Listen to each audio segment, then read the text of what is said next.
However, as a word, that word Christian, everybody say it with me please, Christian, right? Because so many of us were raised or are Christians. We never stop to find out what is the origin of this word, and does Africa have a relationship to this word?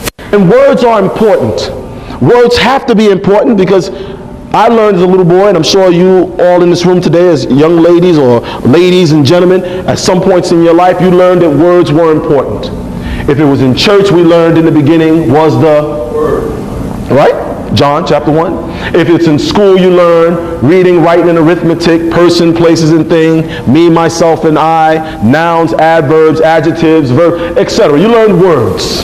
And you learned about words being utilized to do mathematics, right? Word problems. You learned words being utilized for reading. You learned words for history. You learned words for science. So words have a very important place. Good morning, good afternoon, good evening, wherever you're watching from. Welcome back to my YouTube space. Now, the video I'm going to show you today is about a pastor, a black pastor, talking about how black people involvement in the Bible was hidden. You know, and the things that he's talking on this video is not all pastor or it's not all black pastor always talk about it.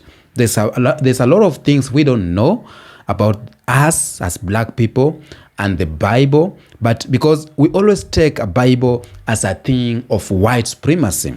Personally, I believe Bible, most of it is used by white supremacy to control black people, because the Bible and the people in the Bible, most of them are black people. But all we know right now, we think of them as the white people, you know? And that's why a lot of things was hidden from us black people so that the white supremacy can continue. The fact that now we know Jesus is black and a lot of people in the Bible are black, we are getting to know the reality about the Bible. But again, they will tell you it doesn't matter. But I always say, as a man, as a human being, the best gift in your life is to know who you are, is to know yourself. That is the first step as a human being, to identify, to know, to discover yourself. And one thing the white people have hid from us black people is to discover ourselves. That's why a lot of history is hidden from us. In schools, children, they don't learn about the history of black people. The only history we learn, most of black people, is from colonial period. And that's why they always say the history of a black man started during colonization. That's what we know. So this pastor is teaching us more about the people in the Bible and, you know, our involvement in the Bible. Let's watch this video and then we'll come back again and talk about it. I always like to get right into it because you have time constraints, and I like to get as much information out and answer as many questions as possible. My name is Reverend A.J. Varma. Some know me as Heart of Hotep Todd. And in today's discussion, I'm going to be discussing with you Africa's relationship to the scriptures.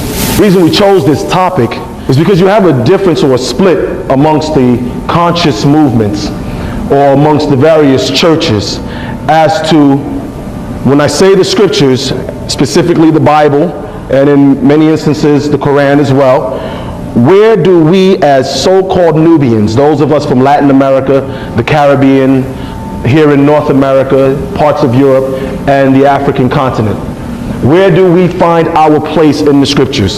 Specifically in this case, the Bible. We all know that King James, or the Roman Catholic, or the Greek Orthodox with the Septuagint, the Catholics with the Latin Vulgate, King James, the Anglican Bible, many have stepped in with their translations, interpretations, and their own opinions on records that actually predate European development, predate the so-called civilization of the European continent.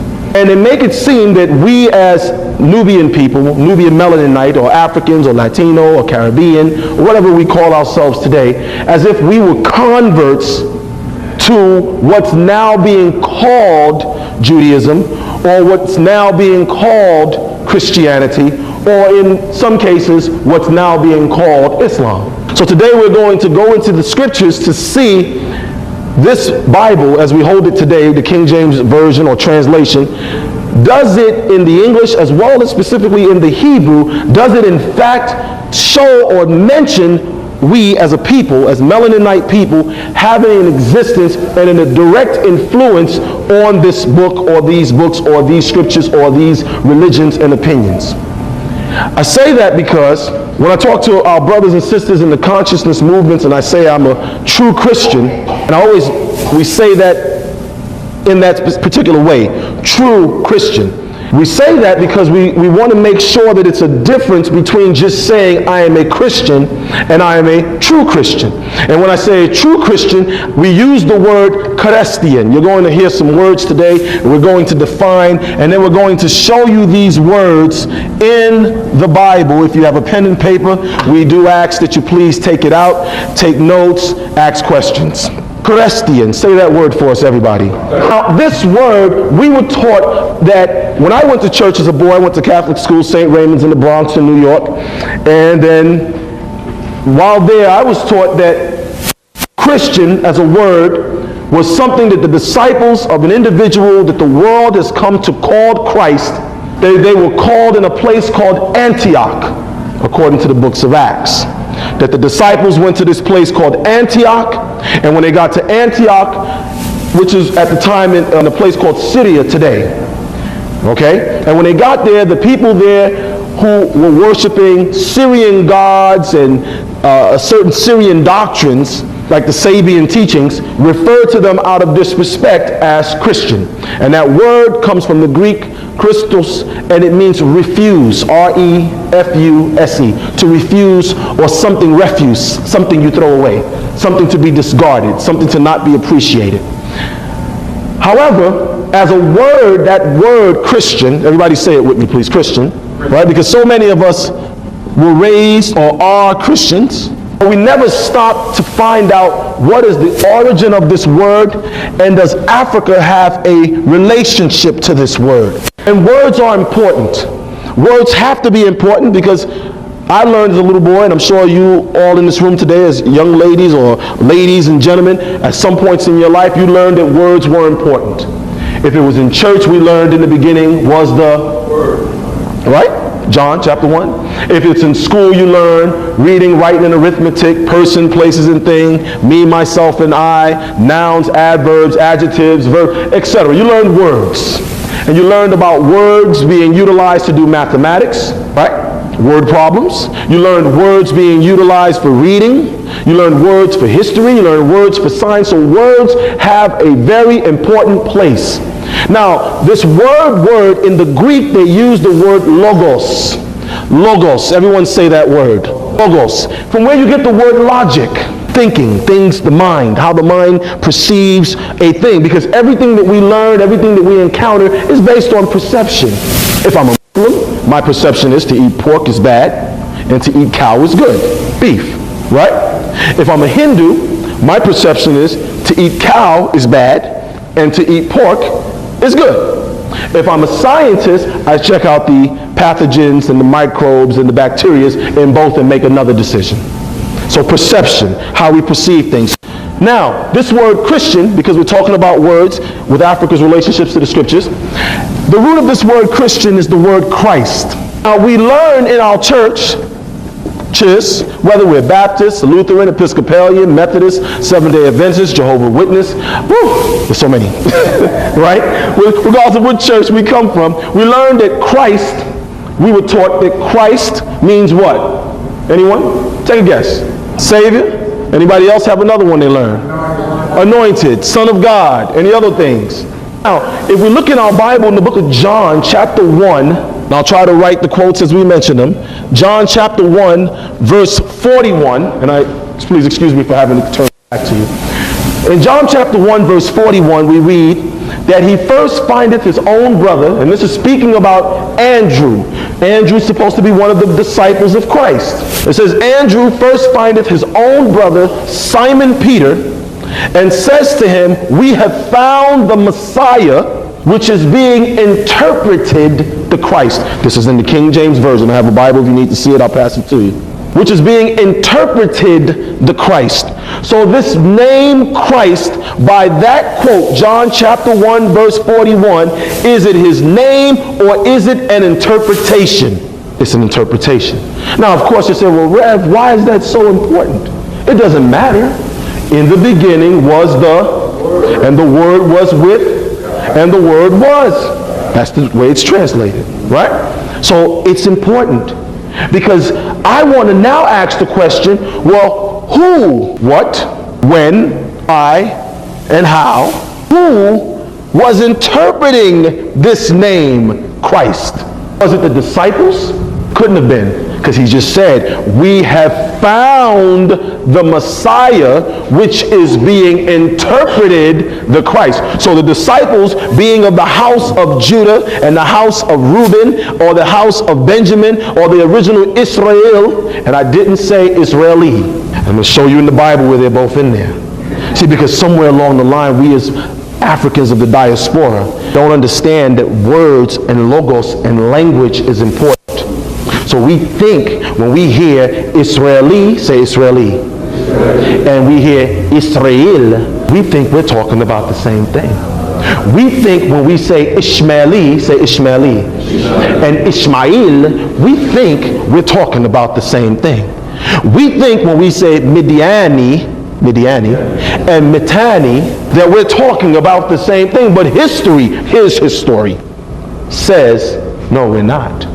You see, when we say Israel, and we use it this way, Israel, I-Y-L, right? Israel, and we see this name, Israeli. Israeli are the Jebusites spoken about in the books of Judges chapter 10 and Joshua chapter 5. We're going to go into it. How the Jebusites, the seed of Canaan, which Zondervan Bible, and I have about 4 different Bibles by different companies, tell you that the children of Canaan, which are mentioned in Genesis chapter 11, are in fact the Europeans, though for years, going back to the 50s and the 40s and the 30s, they used to say the curse of Canaan, with Ham's son Canaan, was the curse on black people making us black, or Nubian Melaninite people making us Melaninites from Latin America, etc. But now they're admitting, and I'm going to make sure I pass it around so you can see with Zondervan. I don't work for Zondervan, haven't met anybody at the company, but where they're admitting to it. Key Study Bibles admitting to it. Ryrie Study Bible admitting to it. That the Europeans, so-called Caucasians, are the seed of Canaan, and that you are the original seed of the Scripture.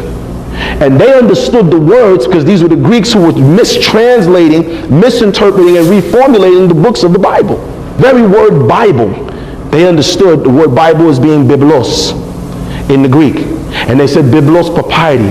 And that word papyri is papyrus, sun paper, the papyrus reeds of ancient Africa. Notice I didn't say Egypt, because in the Niger Delta, and I'm not talking about Timbuktu, I'm talking about cities older than Timbuktu that rivaled Mesopotamia, Ur, and Chaldea, that you can go on BBC, on YouTube right now and type in ancient Malian cities, and they did whole documentaries on we in West Africa, North Africa, South Africa, East Africa, and Central Africa having cities that span back over 100,000 years. They found the Malian records over 100,000 years being kept by villagers 2 years ago, and they're presenting it. Look up the Malian records.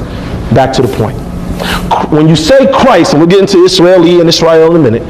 So Christ is this interpretation, John chapter 1 verse 41, interpreted by the Greeks. Why is that important? Because the Greeks had a word, Christos. Christos.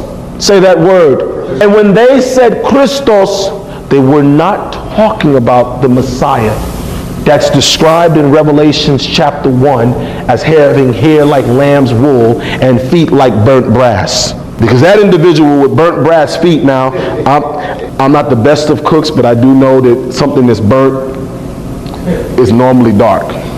That's, you burn some toast, you got to take out the knife and try to scrape it. Right?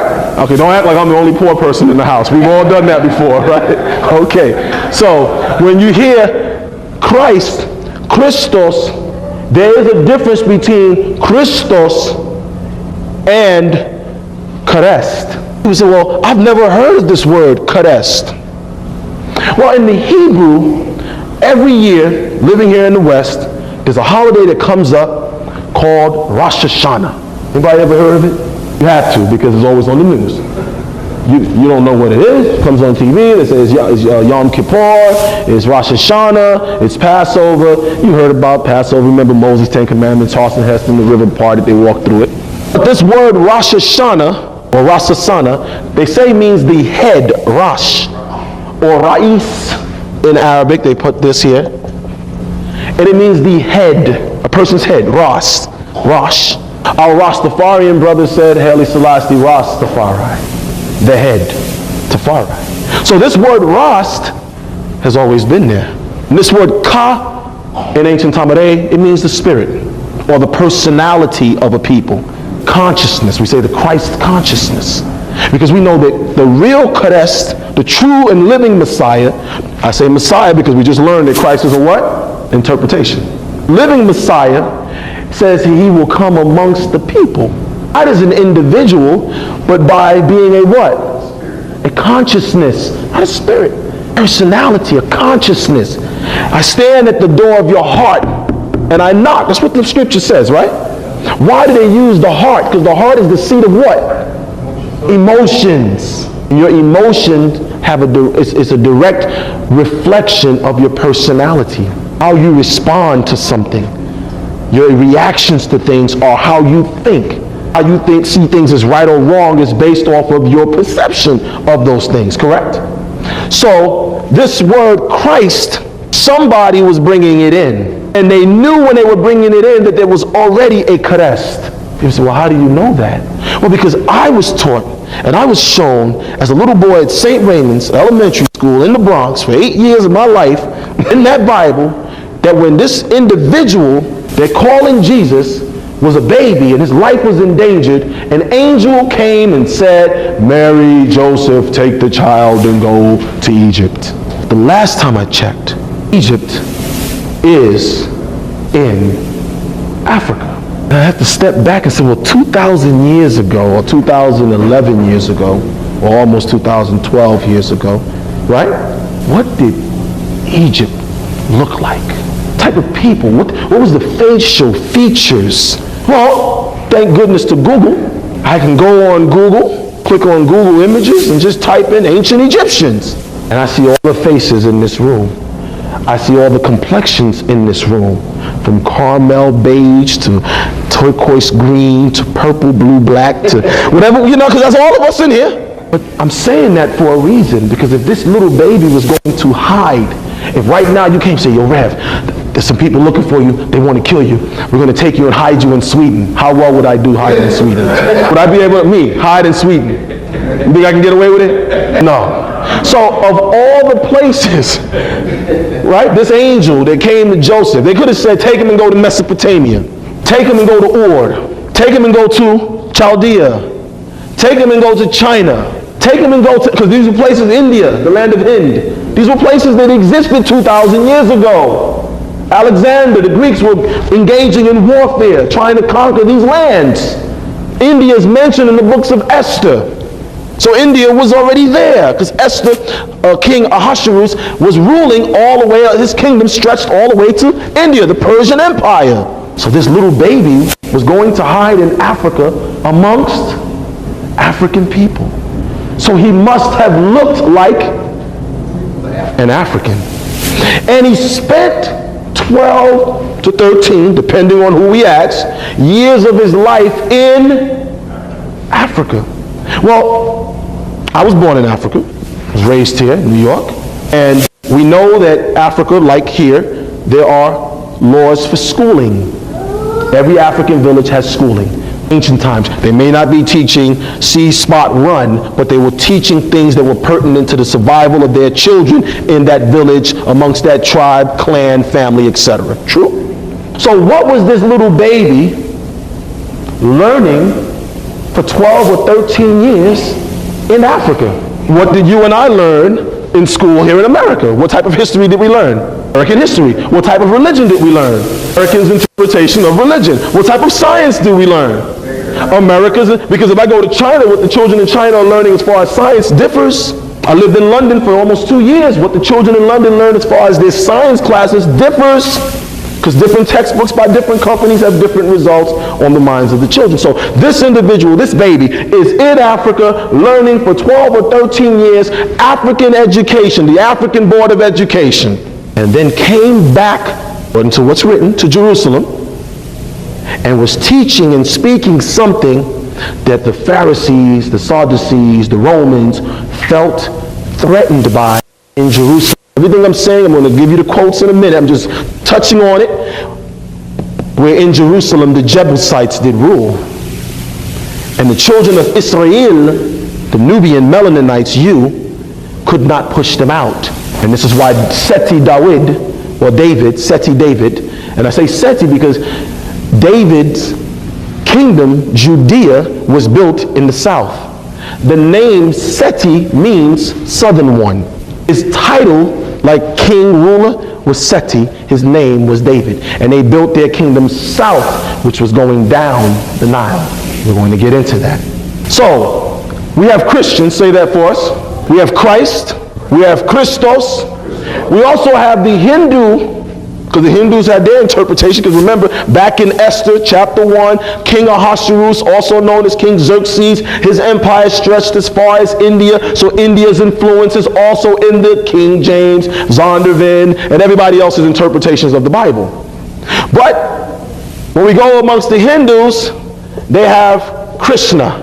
Again, this word, Krishna, Christos, because Greece or Greek, Anglican, Indo-European languages. They come out of the everybody, you learn about it in school. If you haven't, just type it online. A list of Indo-European languages.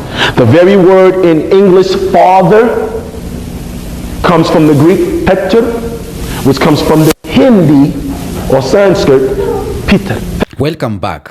Now, a video I've seen today is a lot of pastors don't talk about it, more so black preachers, but this is the hidden truth. And what I have to say about this video, or what I have to say about all the topic is about, like, for example, the Bible does not talk more about the racial idea. The Bible has been used by some groups advocating white supremacy in a way that their stories and misinterprets its teaching to justify racist ideologies too. Certain individuals and groups have selectively used passages from the Bible to support slavery, segregation, idea of the white superiority. And we have to note that the interpretation of the Bible sometimes are not the truth. These groups are using the Bible on their own advantage. And most of these groups are the one who colonized black people or who started slavery. But black people have involved in the Bible. And the few that I know personally, it's like the Cushites and the Ethiopians. The Bible frequently refers to Cush and Ethiopia, which were Asian kingdoms associated with regions in Africa, specifically in areas south of Egypt. Cush is often identified with Nubia, okay? A region that is part of modern-day Sudan and Ethiopia.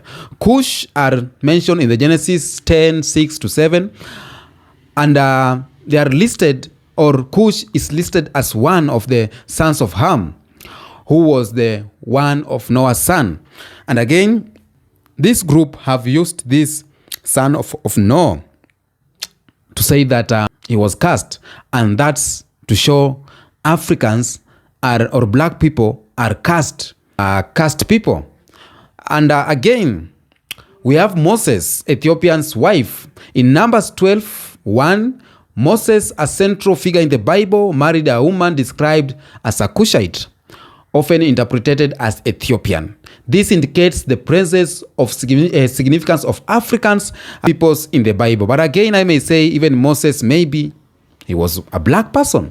We have the Queen of Sheba, we have Simon of Cyrene, and the Bible stories take place in the eastern of Mediterranean and surrounding regions, including areas in Africa, Egypt, Ethiopia, and other African nations who are significant in the ancient world and their influence. We have Egypt in the Bible, Jeremiah and the Ethiopians, the prophet Jeremiah interaction with an Ethiopian man named Ebed-Melech. So few people are openly mentioned from the Bible as black people. But to be sincerely speaking, the Bible is a story of black people. Even Jesus was a black person, because when he went to the hiding, he went to hide in Africa, and he went to hide the people who they resemble the people of the same color.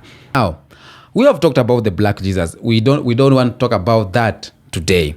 But the role of Africa in the Bible or biblical prophecy is a mention in the book of Isaiah. For example, Ethiopia is portrayed as playing a role in the future of God's kingdom. Isaiah 18, 1-2, Isaiah 45, 14, And Africa has been mentioned several in the Bible, but this is the only little history we will be told about involvement of black people in the Bible. But we got a lot. The Bible is the story from Genesis, the story of black people.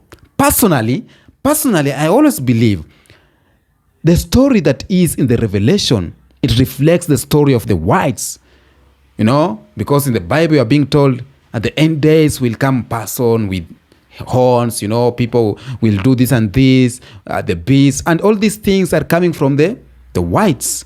I'm not saying that, I know you understand that, but we have not been opened, or they haven't been open to us if the Bible is really black. So they came and portray the Bible or Jesus Christ, who is mentioned in the Bible, as a white person, and teachings that even each and every disciples portrayed as white people, Moses as white. They're portraying all the important figures in the Bible as white people. But let me tell you this, the Bible has been used against black people for so long. The Bible was brought to Africa and was used against black people. As I said earlier, some group of people are using the Bible to support slavery, segregation, etc., etc.